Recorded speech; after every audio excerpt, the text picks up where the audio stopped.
नमस्कार दोस्तों, स्वागत है आपका मेरे YouTube चैनल कहानी बाय शिवानी में।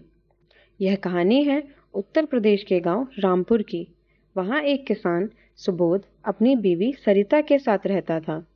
शादी को 6 साल हो गए थे, पर उनकी कोई औलाद नहीं थी। इसी वजह से दोनों पति पत्नी दुखी रहते थे।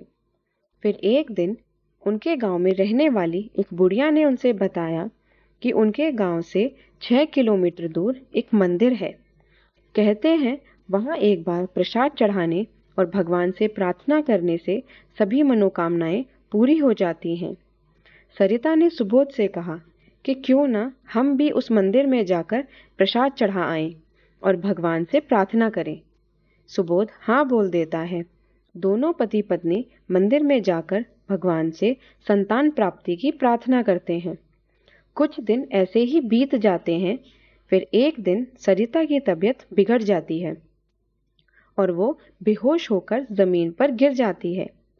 सुबोध घबरा जाता है और पड़ोस से एक औरत जिसे दवाइयों के बारे में थोड़ा बहुत ज्ञान था उसे ले आता है। जांच पड़ताल करने के बाद सुबोध से बोलती है, मुबारक हो, तुम पिता बनने वाले हो। ये सुनकर वो खुशी से झूमने लगता है और दोनों पति पत्नी भगवान का शुक्रिया करने लगते हैं।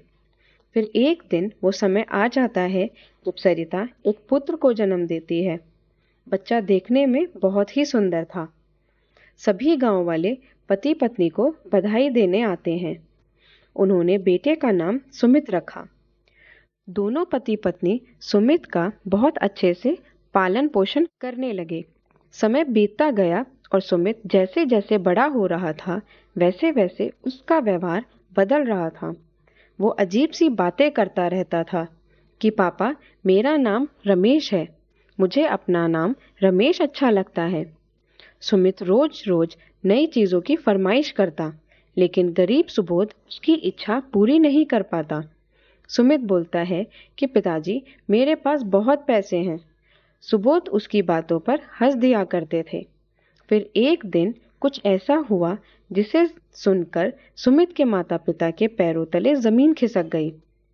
सुमित उनसे बोलता है कि मुझे अपने घर जाना है, मुझे यहाँ अच्छा नहीं लगता, मेरा सारा कारोबार भी ठप हो गया होगा, तुम मुझे मेरे घर छोड़ आओ। उसकी ऐसी बातें सुनकर पति पत्नी को लगता है कि बच्चे पर कुछ ऊपरी साया है। वो एक पंडित जी के पास जाते हैं और सारी बातें बताते हैं। पंडित जी भी सुमित की बातें सुनकर आश्चर्यचकित रह जाते हैं कि 7 साल का सुमित इतनी बड़ी बड़ी बातें क्यों कर रहा है। पंडित जी बोले, बच्चे पर कोई साया नहीं है, इसको किसी अच्छे डॉक्टर को दिखाना चाहिए। पति पत्नी सुमित को लेकर एक डॉक्टर के पास जाते हैं।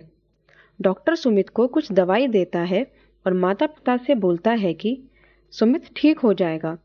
डॉक्टर की बातें सुनकर पति पत्नी को थोड़ी राहत मिलती है और वो दोनों अपने बच्चे को लेकर घर आ जाते हैं। कुछ दिन अच्छे से गुजर जाते हैं, लेकिन कुछ दिन बाद सुमित फिर वही सब बातें करने लगता है कि मुझे मेरे घर जाना है, और एक शहर का नाम लेता है कि मेरा घर बरेली में है। सभी लोग हैरान रह जाते हैं कि जो सुमित कभी गांव से बाहर गया ही नहीं, तो उसे बरेली का नाम कैसे पता।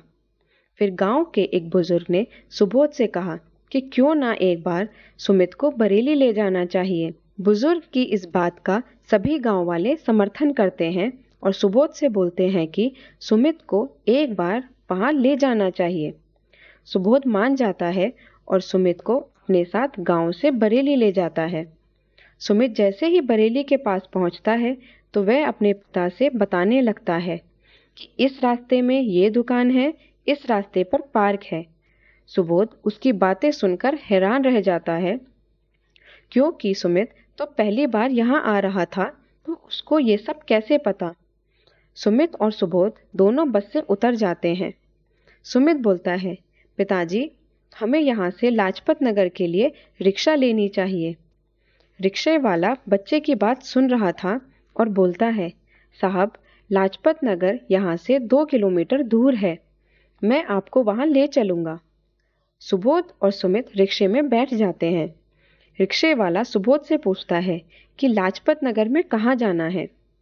तभी सुमित एक मिठाई की दुकान का नाम लेता है कि हमें उस दुकान पर जाना है।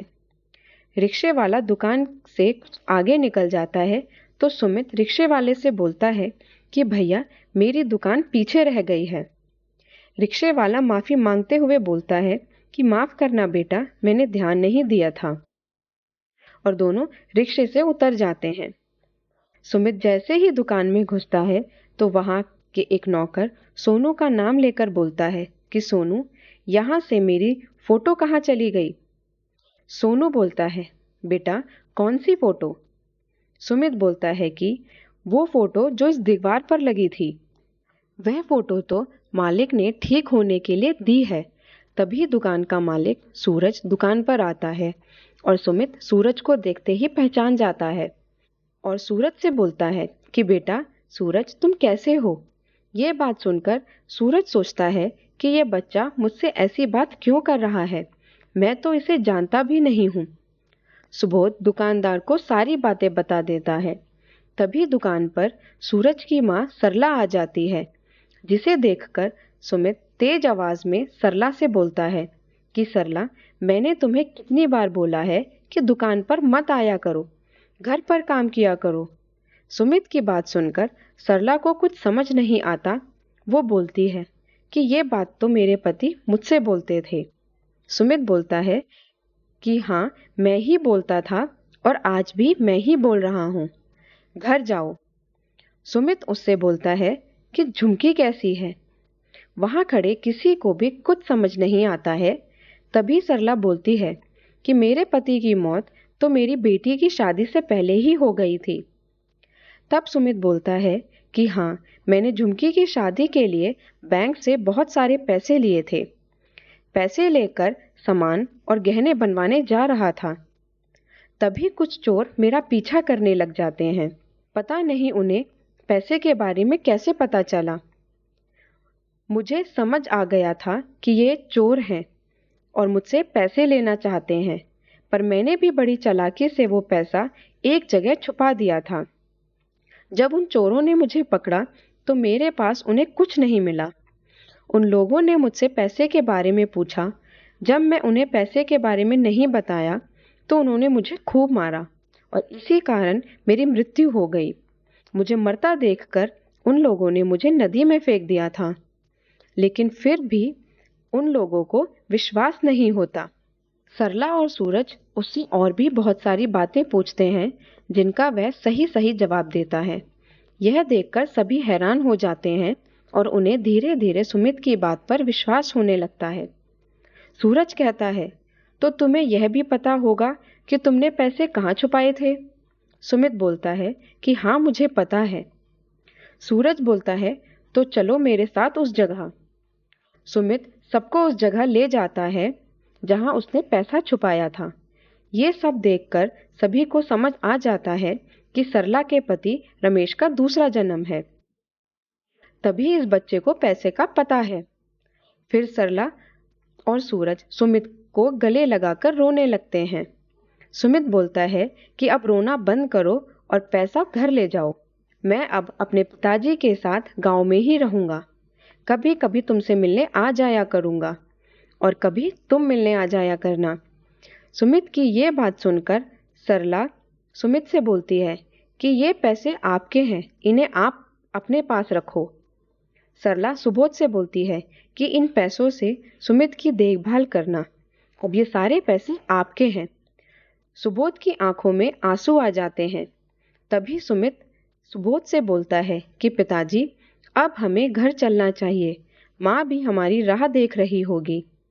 और फिर सुबोध सुमित को लेकर गांव चला जाता है और सरिता को सारी बात बता देता है और बोलता है, अब ये पैसा हम सुमित की देखभाल में ही खर्च करेंगे। और अब सुबोध की जिंदगी खुशहाल हो गई थी और तीनों हंसी खुशी अपना जीवन यापन करने लगते हैं।